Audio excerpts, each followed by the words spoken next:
The 1990s brought us some incredible automotive innovation.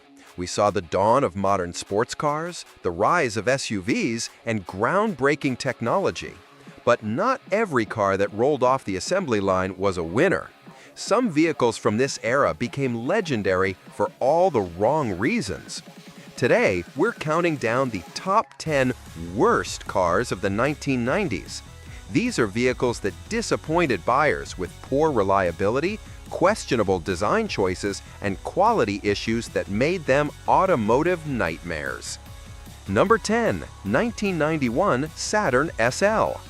Coming in at number 10, we have the 1991 Saturn SL, General Motors' ambitious attempt to compete with Japanese economy cars. The SL came in sedan and coupe configurations with two engine options. The base SL1 featured an 85 horsepower, 1.9-liter single overhead cam four-cylinder, while the SL2 stepped up to 124 horsepower with a dual overhead cam version of the same engine. Both were paired with either a 5-speed manual or 4-speed automatic transmission. What made it terrible? Despite Saturn's revolutionary no-haggle pricing and rust-resistant plastic body panels, the SL was plagued with issues. Owners consistently reported electrical component failures, particularly alternators and starters. The engines were notorious for oil consumption problems and head gasket failures, especially on single-cam models from 1995 to 1999. Number 9, 1994 Ford Aspire. At number 9, we have the 1994 Ford Aspire, a Korean-built subcompact that replaced the Festiva in Ford's lineup. The Aspire came as either a 2-door or 4-door hatchback, powered by a Mazda-sourced 1.3-liter 4-cylinder engine producing just 63 horsepower. It was available with a 5-speed manual transmission or a 3-speed automatic. Ford marketed it with dual airbags as standard equipment, which was notable for its price point. What made it terrible? With only 63 horsepower moving over 2,000 pounds of car, the Aspire was painfully slow. Acceleration was described as feeble, especially with the automatic transmission and air conditioning running. The car simply made noise instead of actually accelerating when you pushed the throttle. Number 8, 1995 Chevrolet Cavalier. Number 8 brings us the 1995 Chevrolet Cavalier, GM's compact car that epitomized corporate indifference. The Cavalier featured a 120 horsepower, 2.2-liter 4-cylinder engine as standard, with an optional 150 horsepower, 2.4-liter dual overhead cam engine available in C24 and LS models. Transmission choices included a 5-speed manual or 3-speed automatic, later upgraded to a 4-speed. What made it terrible? The Cavalier represented everything wrong with 1990s GM. Owners reported constant transmission problems, particularly the 3-speed automatic that would freeze up and refuse to shift gears when warm. Water pump failures were common, head gasket issues plagued many examples, and the turn signal switch was notorious for failing. Number 7, 1996 Ford Taurus. At number 7, we have the controversial 1996 Ford Taurus, a car that went from America's best seller to automotive punchline. The specs. The Taurus came with either a 140 horsepower 3.0-liter Vulcan V6 or a 200 horsepower 3.0-liter Duratec V6. The infamous SHO model received a Yamaha-developed 3.4-liter V8 making 235 horsepower, paired exclusively with a 4-speed automatic transmission. What made it terrible? Ford's radical oval-obsessed styling turned off buyers immediately. Everything was oval: the windows, the dashboard vents, even the rear window. The interior looked cheap despite the futuristic design language, and the aggressive cost-cutting was obvious throughout. Ford rushed this redesign to market, and it showed. The styling was too radical, the quality was subpar, and the reliability was questionable at best. Number 6, 1990 Yugo GV. Number 6 is the 1990 Yugo GV, arguably the most infamous car ever sold in America, and frequently called the worst car in history. The Yugo GV was powered by a 1.1-liter four-cylinder engine producing just 55 horsepower, paired with a four-speed manual transmission. It weighed approximately 1,860 pounds and was based on a 1960s Fiat 128 design. The car could reach 60 miles per hour in 14 seconds and had a top speed of 86 miles per hour. What made it terrible? Where do we even begin? Quality control was virtually non-existent.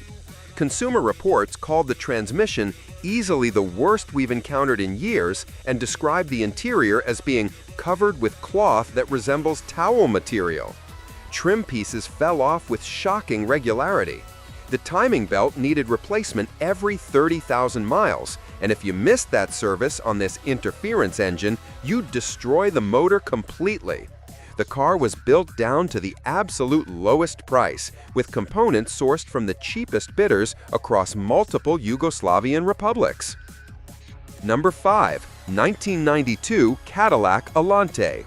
At number 5, the 1992 Cadillac Alante, GM's failed attempt to build an American Mercedes-Benz SL competitor. The 1992 model used a 4.5-liter V8 producing 200 horsepower. For 1993, Cadillac installed the new Northstar 4.6-liter V8, making 295 horsepower. All models came with a 4-speed automatic transmission and front-wheel drive.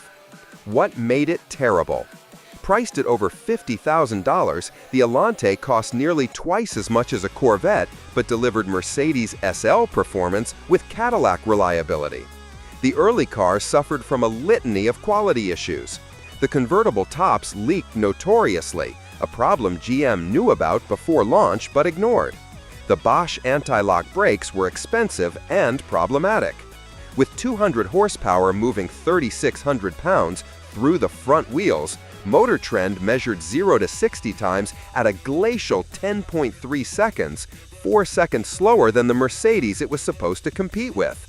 The press dismissed it as all show, no go. Number 4. 1991 Geo Metro Convertible. Number 4 is the 1991 Geo Metro Convertible, a car so small and underpowered it made driving feel dangerous. The Metro Convertible featured a 1.0-liter three-cylinder engine producing just 55 horsepower, paired with either a 5-speed manual or 3-speed automatic transmission. It weighed approximately 1,800 pounds and rode on tiny 13-inch wheels. What made it terrible? Picture this. You're on the interstate and an 18-wheeler approaches from behind. In a Metro convertible, that's a terrifying experience. With only 55 horsepower, merging into highway traffic required prayer and luck. The three-cylinder engine buzzed and vibrated like a lawnmower engine. Number 3. 1995 Land Rover Discovery. Coming in at number 3, the 1995 Land Rover Discovery, an SUV that spent more time in the shop than on the road. The Discovery featured a 4.0-liter aluminum V8 producing 182 horsepower, paired with a 4-speed automatic transmission and permanent four-wheel drive. It offered legitimate off-road capability with its solid rear axle and impressive ground clearance. What made it terrible? The electrical system was a nightmare of Lucas components that failed with depressing regularity. Owners reported constantly dealing with issues: failed window regulators, leaking sunroofs, transmission problems, cooling system failures, suspension bushings that wore out prematurely, and rust that appeared seemingly overnight. Number 2. 1996 Pontiac Grand Am. At number 2, we have the 1996 Pontiac Grand Am, a car that promised sporty excitement but delivered nothing but disappointment. The Grand Am came with either a 120 horsepower 2.4-liter four-cylinder or a 150 horsepower 3.1-liter V6, both available with either a 5-speed manual or 4-speed automatic transmission. What made it terrible? The 2.4-liter Quad 4 engine was notorious for being rough, loud, and unreliable. The 3.1-liter V6 suffered from the same intake manifold gasket leaks that plagued all GM 60-degree V6 engines of this era. The interior plastics were cheap and rattled endlessly. The dashboard would crack and fade in the sun. Power window motors failed regularly. The ignition switch had a tendency to catch fire, leading to a massive recall. The automatic transmissions were problematic, with the 4-speed unit known for premature failure. Number 1. 1994 Dodge Viper RT10. And finally, at number 1, a controversial pick, the 1994 Dodge Viper RT10. The Viper RT10 featured a massive 8.0-liter V10 engine producing 400 horsepower and 465 pound-foot of torque, mated to a 6-speed manual transmission. It had side exhaust pipes and absolutely no driver assists whatsoever. No traction control, no anti-lock brakes, no airbags, and no side windows. What made it terrible? Now, before the Viper fans come after me, hear me out. The Viper was an incredible performance machine and a true American icon. But as an actual usable car, it was terrible. The massive V10 produced enormous heat that would literally cook the driver's legs. The side exhaust pipes could burn you if you brushed against them getting in or out. There was no air conditioning in early models, and even when it became available, it barely worked. The interior was crude with cheap plastics and minimal features.